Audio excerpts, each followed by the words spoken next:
Hey guys, Sharp here from Game Cannon. I had the opportunity today to speak to two of the developers from the team at MERP, the Middle Earth Roleplaying Project. Currently the subject of a cease and desist orders from Warner Brothers, which is sweeping the internet as the current big trend. I aim to present this interview with as little bias as possible and present the situation in a clear and concise manner. Whether I've succeeded in this, you guys can be the judge. It's the first time I've conducted an interview like this, and obviously my opinions have coloured my line of questioning somewhat, so I do apologise for any undue bias. The guys I spoke to did want to remain anonymous, so we weren't on the webcams for this conversation, so it's the visuals you'll see will be work in progress shots from the MERP project, just so that you guys can see how far they've got with this and what the kind of things that they've produced. I've included a link to the petition in the description of the video. I'm not saying go and sign it.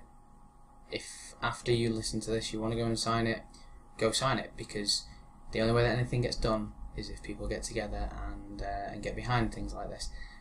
Earlier today, Total Biscuit addressed this on his show called The Mailbox. I'll put a link in the bottom of the description to that video as well. I think it's the third question he addressed in his Mailbox programme, so it's worth going and having a listen to that. I actually haven't seen it yet, but Alasdair mentioned it in the interview, which is how I know about it, but I will be watching it later on. If you think I did a good job, sorry, I just kind of tripped over my tongue a little there. If you decide that I did a good job of producing this interview, you know, you think that we Game Cannon are a channel you want to see covering issues like this, do please like the video, favourite the video, you know, subscribe to the channel, because that's how we grow. So thanks very much for watching this, and without further ado, the interview that was conducted a couple of hours ago. Thank you. Hello everyone, I'm Sharp from Game Cannon, and today I'm joined by two representatives from the Middle Earth Roleplaying Project, MERP. That's Middle Earth Bane and Alasdair Hurst. And how are you doing, guys, apart from your current battle with a massive company? I'm good. Yeah, everything good. Okay. So what are your roles within MERP, the two of you? Alistair, you go first. Generally, I started off doing music, but I've tried on doing quite a lot of other stuff. Detailing exteriors, doing a bit of programming, and recently we've been doing a lot of the public relations. So we've been doing a lot of the pictures that you see on my database, and a few other things that we haven't got around to releasing yet. Yeah, I originally sort of applied as a landscaper, quickly moved on to modelling, and then again onto animation. Then just sort of recently, in the last half a year, I started doing the podcast and sort of PR things, and then sort of general team organisation. Right. Okay. I mean, that's some pretty diverse roles for both of you, and I guess when you started doing the PR, you didn't realise just how important that was going to end up being, considering the recent development. No. Yeah. That's been really helpful. Yeah, I imagine. So most people who are watching this will probably have heard of what you're doing and what MERP is and stuff, but for those who haven't, what is the Middle Earth Roleplaying Project? Just sort of concise as you can be, because I know it's a big project. Yeah. Well, the aim of the project is to recreate Middle Earth in the Skyrim engine. We're going to remove everything most of the things that are in Skyrim, such as the whole the height map, and replace it with the Middle Earth, which is 9 times larger. There's going to be a Ringbearer quest line. There's going to be a White Council quest line. If you don't know what the White Council is, you can have a read up of that. Just trying to keep it a bit short. There's also a Free Roam quest line, and everything that is in Middle Earth, you will be able to go to and see. So all the towns, all the people, all the cities, just everything. It's going to happen along a timeline, starting where Gandalf tells Frodo that he has the One Ring, all the way to sometime within the Fourth Age, if you choose to, just carry on after the quest is over. Things won't wait for you, like in Skyrim. You had to wait to start a quest, to talk to someone. With this, if something's going to happen, it will happen. That's the general gist of it, I think. Is there anything you want to add, Dan? Probably not. I think that's about it. Apart from things like there's no plans for evil campaigns and things at the moment. No, not at the moment. But no, I think that just about covers it. Yeah, I mean, when was it that you started with it? Because this is a hugely ambitious project. How long ago was it that you started this? Because I know you started it with Oblivion. Yeah. It wasn't even Oblivion. It was Morrowind. Morrowind. Really? God, that is going back some time. Well, our founder.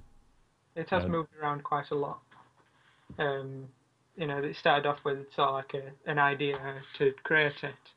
The team's been, it's grown, it's shrunk, but at the moment we're really the strongest we've ever been since port to Skyrim. We've had a good, chance to do it like properly, with proper planning. As with the Oblivion release, we were all over the place and just doing everything. Because everyone started at different times. Yeah. And sort of Skyrim, everyone sort of started in a lump, and so we've actually been able to properly organise everything. Yeah, it just really lacked organisation. We spent about a year trying to get the Oblivion release ready because nothing was merged. So how many guys are actually working on it at the present? I mean, you say the team changes a lot, but how many is it at the moment? Probably active members. I don't know, 25. Yeah, there's about 5 active members, but overall there's probably between 35 and 40. Okay, and have you got any kind of budget or any sort of support for this, or is it entirely voluntary? It's entirely voluntary, yeah. We only work on it in our spare time. It's just like basically another life. You can do all the college, university, work, everything like that. And you work on this in your spare time. Kind of like MMOs for some people. You just absorb your time into it. Yeah, this is your time sink and and stuff. Yeah. So how hopeful were you of I mean, don't take this the wrong way, but how hopeful were you of completing the project? Like actually really getting it completed and released with all the detail that you're talking about? Because I mean, 9 times the size of Skyrim, that's a huge game. It's a huge world. It is. And it's, sort of, if you're going with everything that's included in Tolkien's works, that's some detail as well. That's a lot of stuff. So how did you think that this is something you were definitely going to get done and out, or? Given time, it's definitely possible. We know of what we're doing, and how to do all the research and get it all in there. It's obviously going to take a long time, but there's a lot of people who've said that they're never going to complete it and all that sort of things. If we're moving at the speed we're working at with the Skyrim release, then it's definitely going to get done. Just mainly given time, that's all. I know it's something I'd be interested in seeing anyway. So how far along are you with it at the moment? I mean, I've seen the videos of the height map and things like that. Is that where you are? Have you generated any of the assets that are going to be going in there yet, and sort of the weapons and the architecture and stuff, or is it just the terrain so far? Well, as far as terrain's concerned, we've done probably 90% of Rohan. Region. We've split it up into 9 regions, so it's like 10% of the whole landscape. There's like a Rohan region, a Mordor region. Each of these are around the size of Skyrim.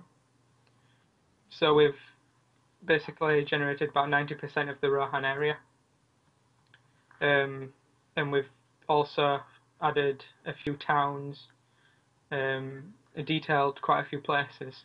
And we're just really building up. We've put a few forests in as well.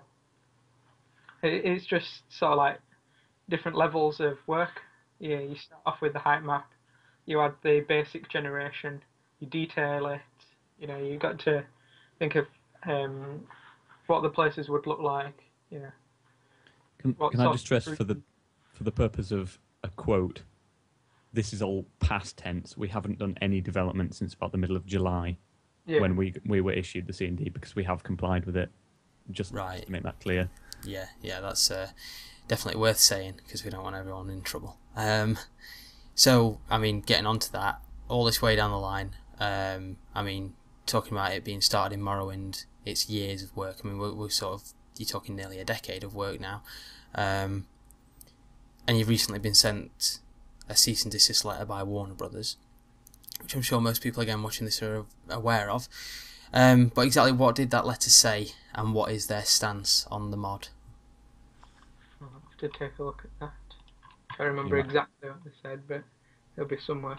Well, not so much exactly what did it say. I mean, what was their stance on it? What was the gist of what they started off by, you know, wanting to get to know what we were doing. Sent us a message, you know, like what's MERP, what does it involve? You know, we told them what it involved, and then they said that, you know, we can't say that you can do this.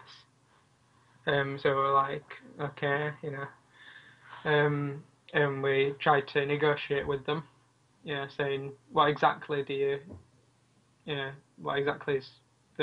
we need to remove to let you let us go. But it basically said all the assets to do with Tolkien, which is basically the whole thing, really. Yeah.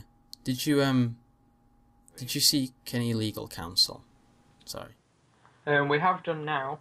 We've got a lawyer from the Organisation of Transformative Works to try and argue that the work is transformative and fair use. And fair use, but that Total Biscuit said that wasn't really the case. Oh, Total Biscuit's spoken about this, hasn't he? Apparently on his mailbox show, which is, I mean, the fair use thing, from my understanding of fair use, is it's for things like research and news reporting and documentary. It's not so much for creating your own project. And as well. Not so much for aping the hell out of it. Yeah.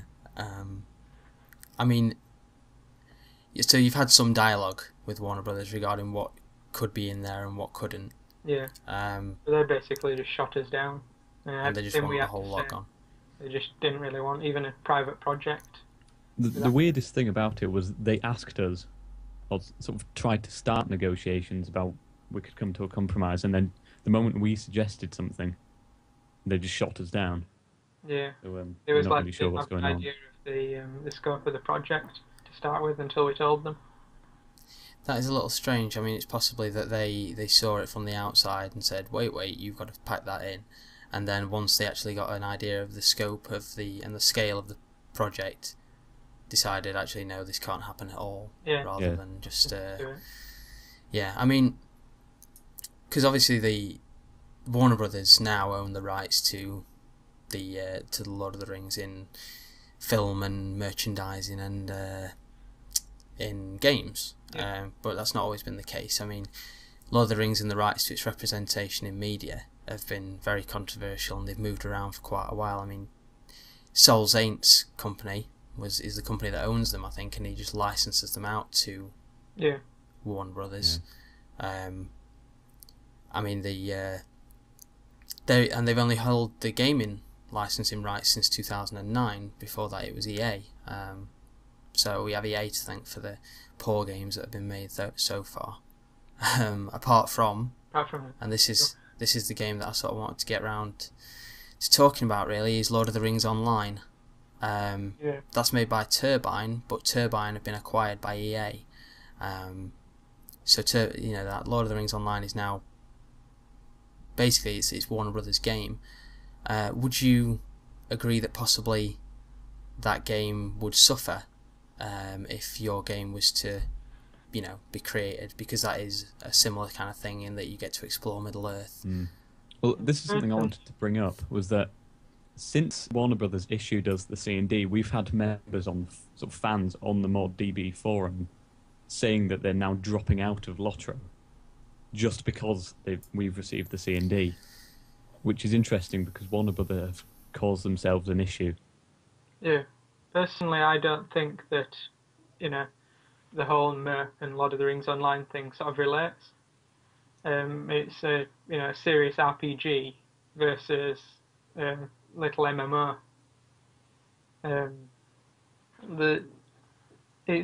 I've played Lord of the Rings Online, but it's very generic, and the whole gameplay aspect is totally different. I mean, I can understand where you're coming from on that, but obviously Lord of the Rings Online has been relatively successful, and it has done quite well, and there are people that like it, and they did really try to stick to the books as opposed to the films. Well, that's only because they had the rights to the books and not the films. There's no doubt that it's not a good game, because it is. Yeah, it's one of the best Lord of the Rings games out there.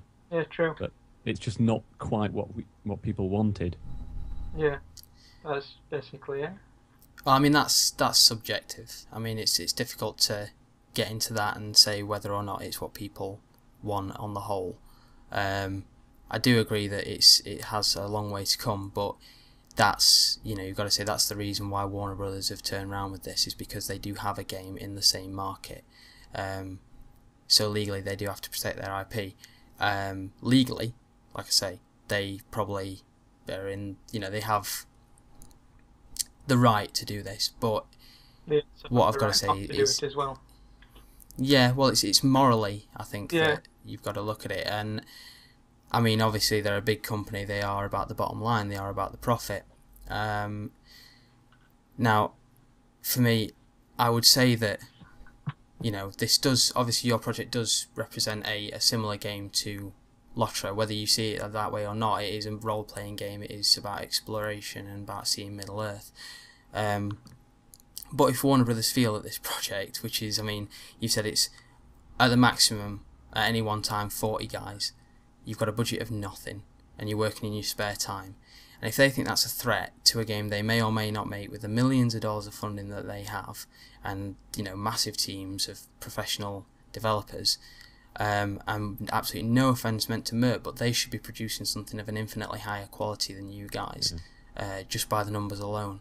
So the only reason that they could want to cease any competition and stop and have this monopoly over the franchise is if they were in the business of making subpar games, if they want to be lazy.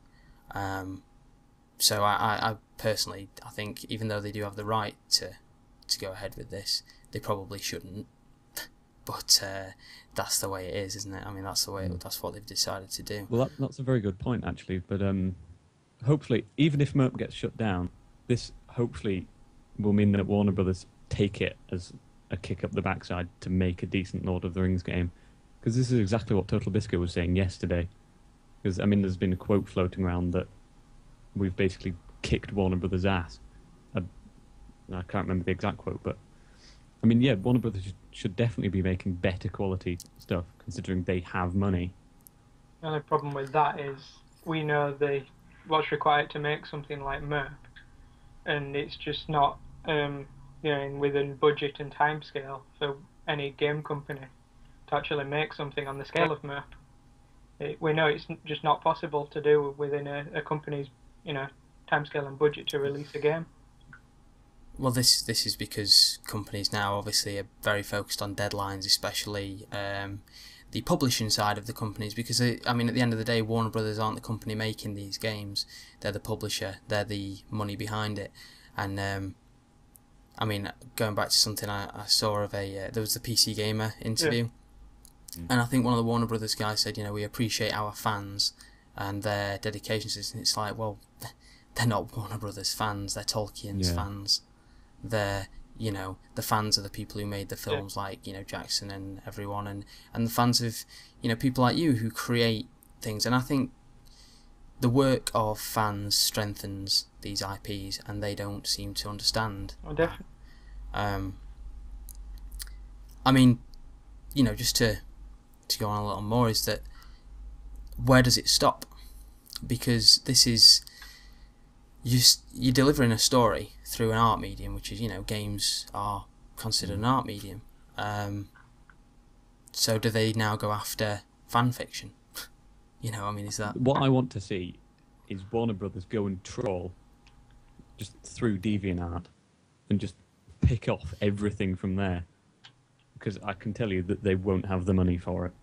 And not even Warner Brothers. Yeah, if they send the lawyers after all of those, it's something ridiculous, isn't it?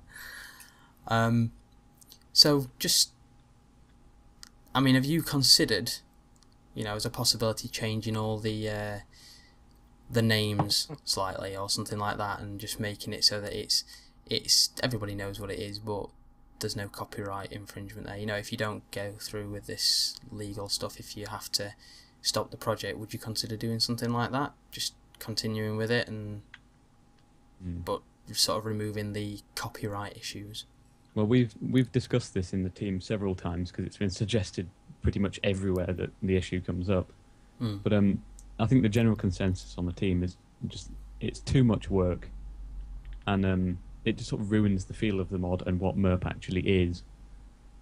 Having the Lord of the Rings parody game instead of what everyone wants. And then people have suggested, why not just leak a patch that changes all the names back? But even that's a lot of work, and it's not going to be a small patch, because what about voice acting? If they all have fake names in them, it's not easy to change that back. Yeah. And also, leaking that patch, it wouldn't take very long for people to track down where that came from, and obviously that's in violation of the C&D and then we letter. just get sued instantly.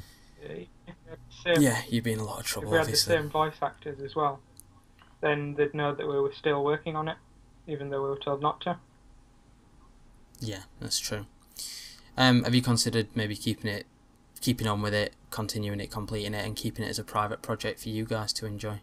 I know you've got a cease and desist letter to produce the mod, but... Well, that was one thing we already asked them, and they said we couldn't do that. They said you couldn't produce it privately, just for you guys to play. That was our first suggestion to Warner Brothers was, could we keep it private and then only release it to people who've contributed? And that was just the point where they shot us down.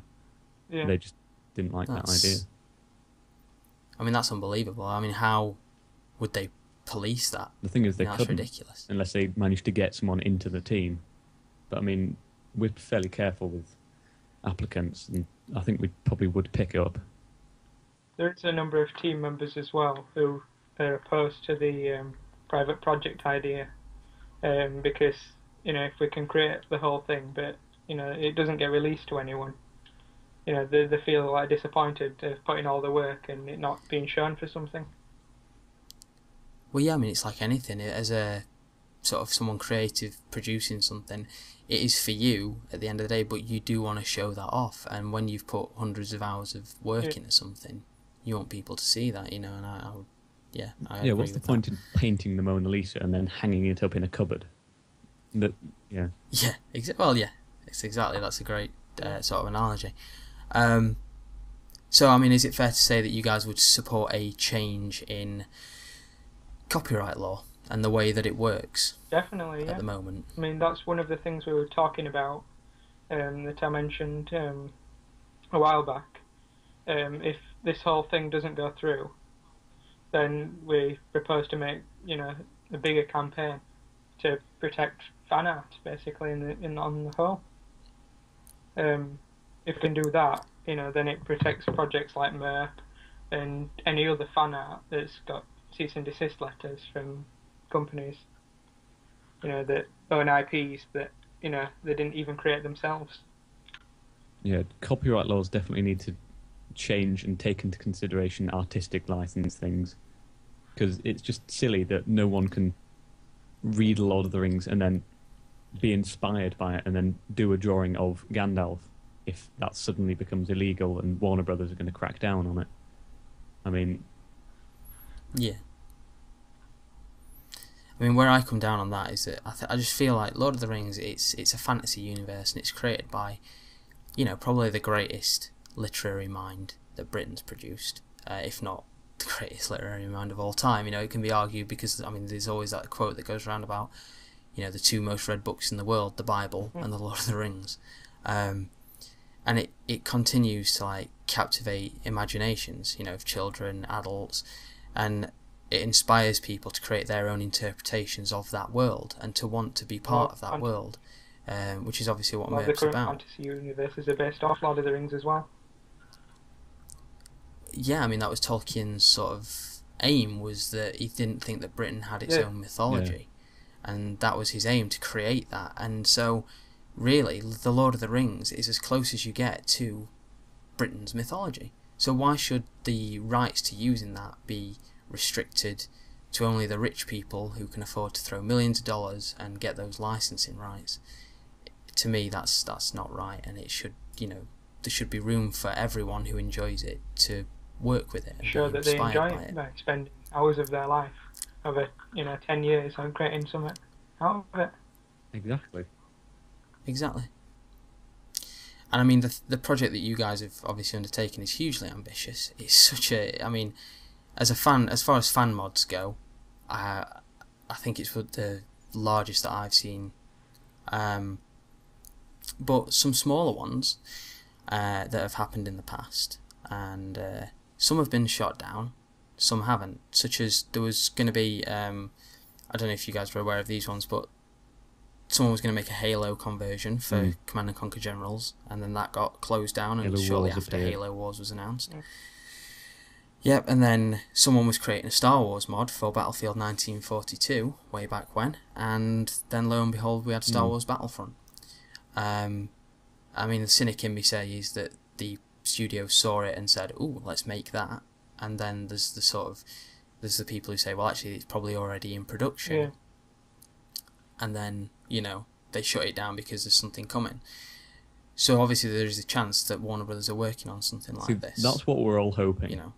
Is either they'll let us go or they will shut us down, and then there will be this great RPG appear.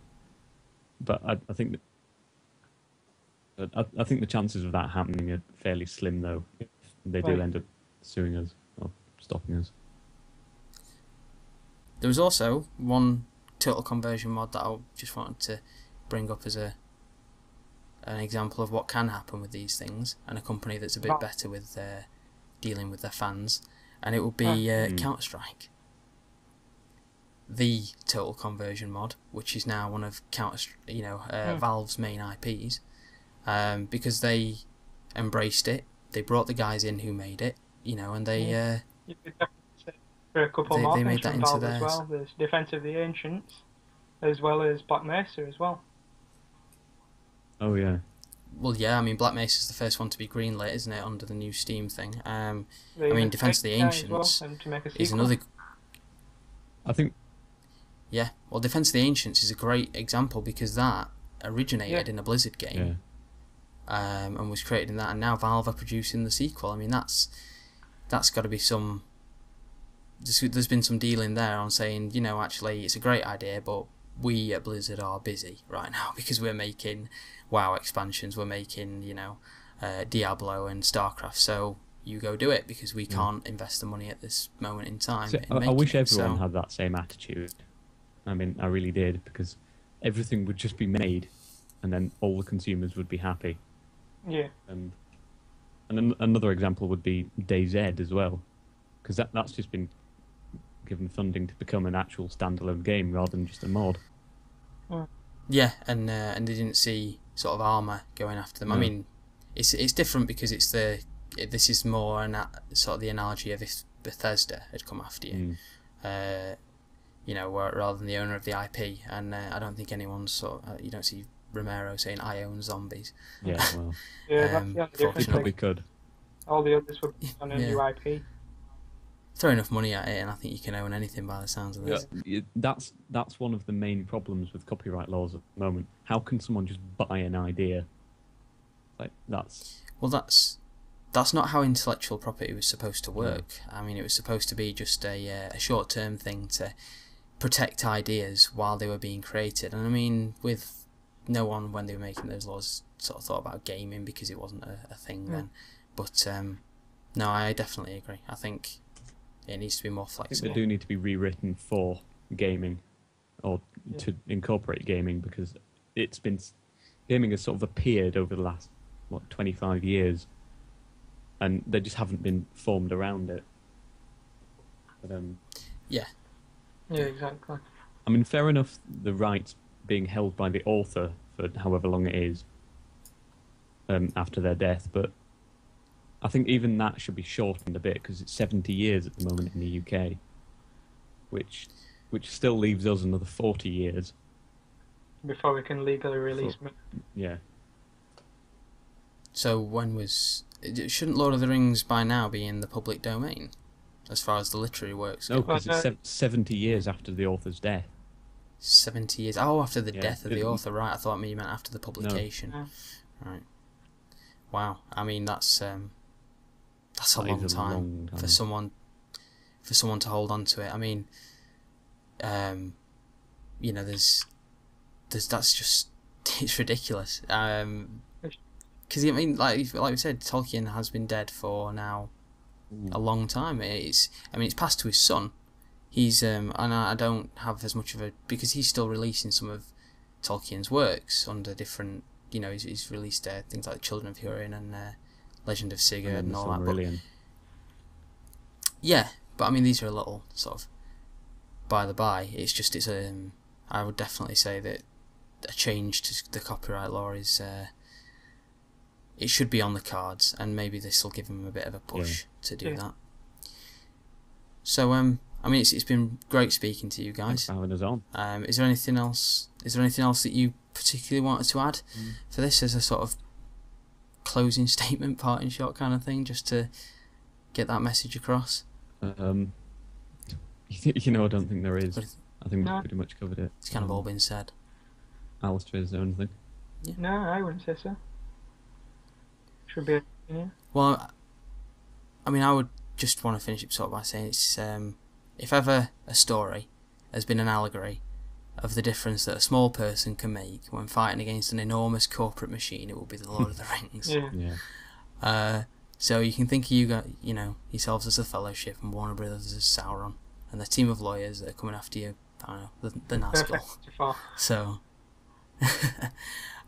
best of luck in this and any future projects, because the thing is, if you decide as a team, you know what, we've got some talented people here, this doesn't have to be the end of us producing anything, and you go on and make something else, you've had a hell of a lot of press from Warner Brothers, and you'll get a lot of support from a lot of people, and if you're going to make something else, send it our way and we'll do a review. Yeah, we'll do. Well, thank you for having us on, and thank you.